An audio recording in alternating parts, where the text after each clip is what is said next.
Gatos-gatos nga mga mulupyo tikang han mga bungton niha Eastern Samar ang tinambunghan ginbuhat nga Provincial Job and Service Fair yan ang adlaw ha Provincial Gym didto ha Kapitolyo. Naga-apply hira para hintrabaho ha paglaom nga bangin manlak makarawat. Masobrahin 1,600 nga job openings ang abilable para ha nagtuturoyhin mga trabaho dinhi ngan sugad man didto ha iba nga mga nasod. Siring ni Governor R.V. Ivardone, maupay ini nga damo nga mga kumpanya nga mga ahensya nga nagtuturuhin mga trabahante ang kinanhi para damo daman iton mga oportunidad nga mag-aabre para iton mga nagtuturuhin trabaho dinhi ha aton ha Manila nga iba nga mga syudad o sugad man dito ha Langyaw. Ini nga aktibidad insumpayan iton gobyerno probinsyal nga Department of Labor and Employment para mabuligan iton mga waray patrabaho. Kalugarin. Kung tama ka bulig ini ha iyo, ang talagang nagtuturoy na talaga in matatrabahuan, good day lang ka sakripisyo para ni ba? No? Kung iyo applyan, nakadto ha Manila, o nakadto ha Gawas, diri din aton province, good day nga sakripisyo, no?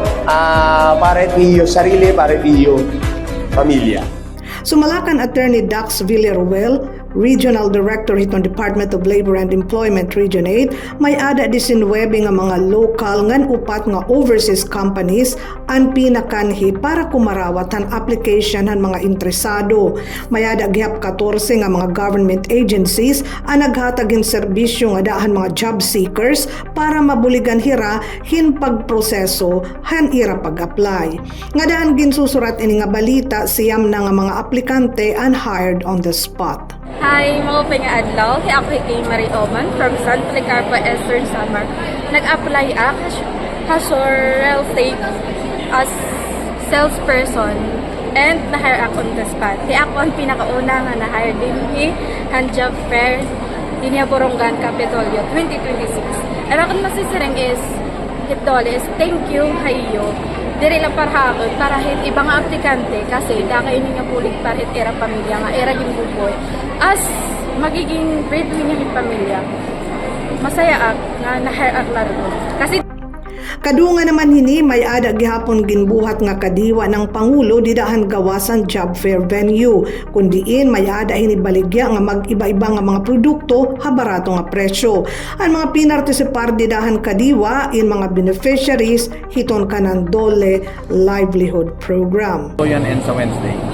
And aside from job fair, meron din tayo sa labas ng kadiwa para sa Pangulo na kuha ng mga produce and goods na sa medyo murang halaga. At ang mga nagpa-participate po dyan sa ating kadiwa sa Pangulo ay mga livelihood beneficiaries natin yan.